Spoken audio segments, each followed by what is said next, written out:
Хараал чимгэний муу ёр биелэж Батхүүгийн амийг авч чадав.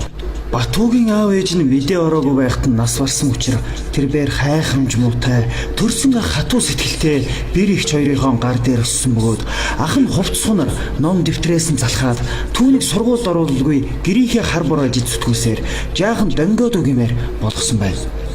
Үргэлж загнуулах Батхүү сайн нэрийг дуулаагүй явсаар 18 нас хүрч цэргийн алба хаахаар айрмад морджээ. Тэрээр сэрэгт очоод хүн бүхэнд дээрлэхүүлсэн хамгийн доожоогүй цэрэг байсан ч хар багаас хатуу ширүү амьдрал төссөн болохоор өлсөд сангасан ч тисэл байдаг гэж.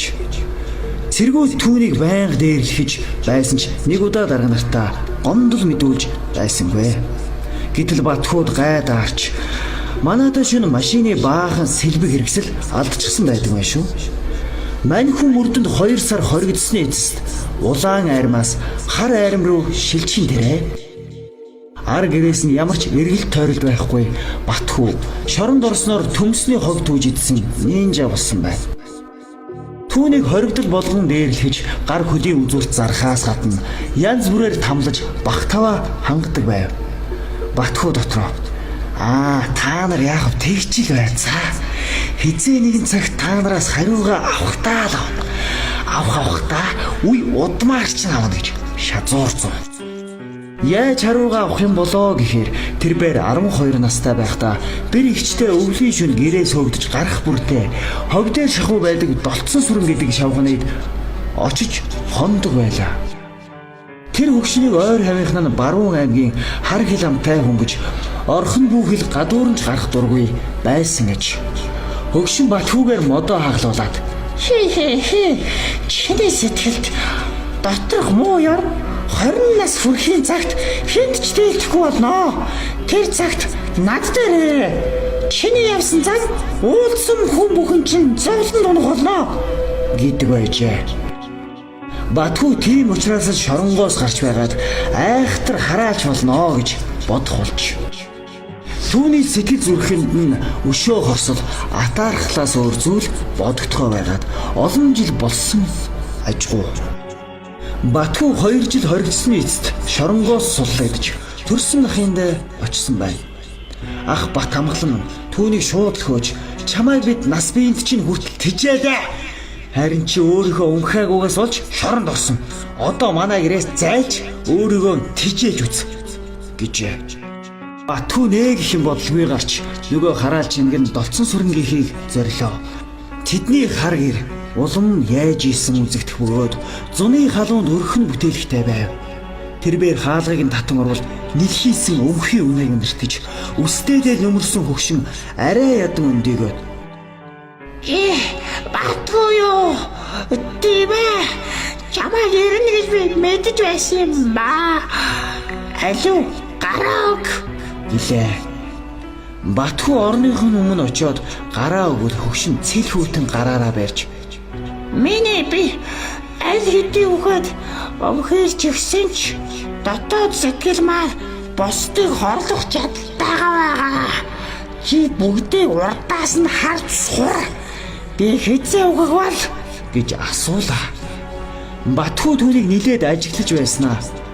Удахгүй юм шиг байна гэд хэлэхэд хөгшин. Тийм ээ. Энэ бол чиний хүч чадал. Чиний ёрлох ёр. Минийхээс хайгүй илүү юм аа. Одоо чи бас би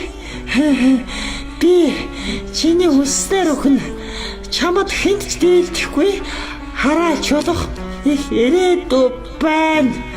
Чи миний замаар бол угаг цагтаа их тарчлан өрөөгд хань ижилгүй өтөж өгөх тийм хувь тавилан чамайг хүлээг болнаа гэв. Тэрээр Батхүүгийн духан дээр гараан тавиад энэ хөөт миний муу яр харахор хүч тэхэ шилжих болтугай гэсэн байна. Орой болсон учраас Батхүү долцсон сүрэн хөгшнийд унтахаар болов. Гэтэл шин нойрон дунд нь өвт хорхойд баригдсан нэгэн танихгүй хөгшин үзэгдэж чамд би хар хүчээ бүгдийг нь өглөө.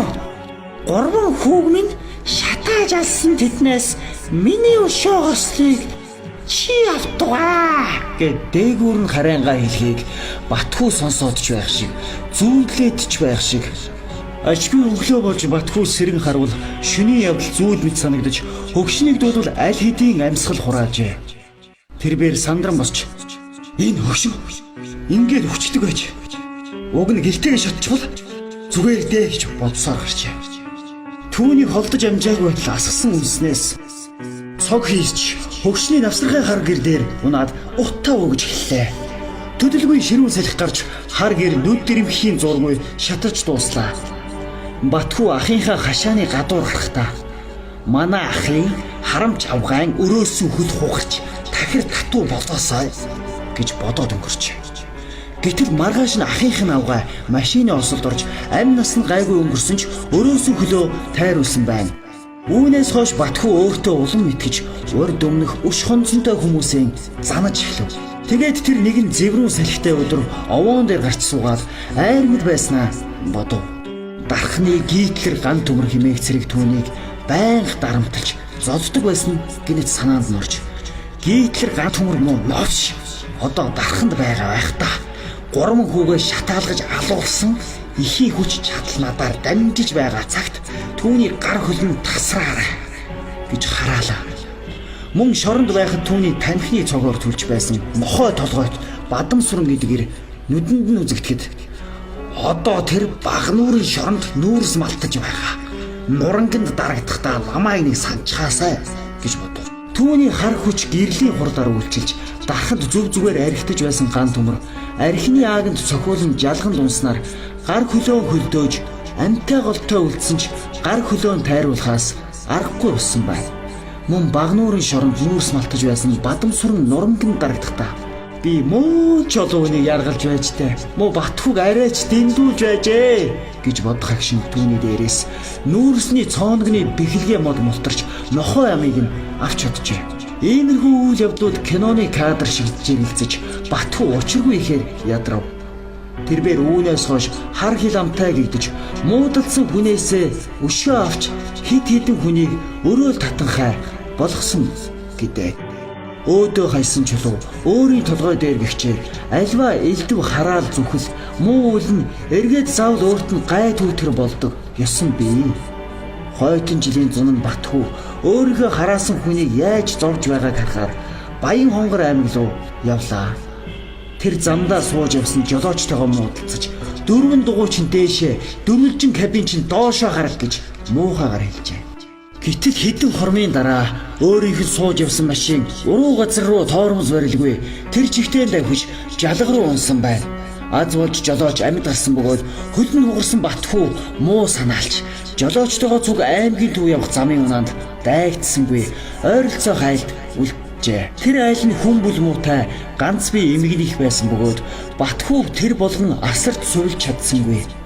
Сайн л өглөө оройд хоол тохиулж хөлөө баа гэд давцтай хар цай чанаж өгнө. Батхүү өгсөн цайгаар нь хөлөөн шавшихаа идвч өвчин нь улам хүндрэв. Зуны халуунд хугарсан хөлн дээрээ ялаа батх нь овоорхоос гадна үнэр танар орж эхэлсэн байна. Эмгэнийхээр айл сагалтын хүн амтан ирж очих нь ховор. Батхүү тэднийгээс морь гуйж эмнэлэг бараадах санаа байвч ганц морин чөдрөө тастаад алга болжээ. Иймд тэрээр уулын мухарт байх ганц бие хөвшнөд хөлөө өмхийрүүлээд 20 гаруй хоног хэвтлээ. Шөнийн цагт тэсхүүе гэрх явна. Эмгэн нэг өдөр явган явж хол саахалтын айлаас морь гуйж ирж түүнд өгөнгөө. За хүүхээ, чи энэ морийг гуйж унаад эмнэлэг бараад. Би ямар эмч домч биш. Надад өөнөр үүнээс өөр тус болох арга юу н алга да.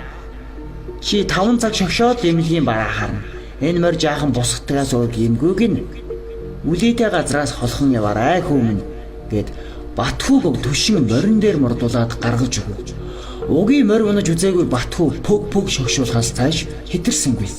Эмнэлгийн бараа яаралтай харахын тулд морио хэсэг гуйдаж давхих хайдсан боловч өмхийрсэн хөлн хөндөгдөөд гавьтай газар ахисангүй. Батхүү нэгэн гүвээ даваад тал руу орж морио хид ороолгон өргөтөл үлий цөмөрч гинэт бүрхийгээд морин сүгтгэд тэрээр урд бүргээ даван годройтов. Янгинан өвдөх хөлөөн барих хооронд морин цаашаа эргээд шогшчихсон байна. Эцгүүхээр мориноос салсан Батхүүд чи миний замаар явбал ух цагтаа их тарчлан өр хөөхд хань жижиггүй өтөж өгөх тийм хувь тавилан чамайг хүлээх болноо гэж долцсон сүрэн эмэгний хэлж байсан үг чихэнжин хангинах шиг боллоо.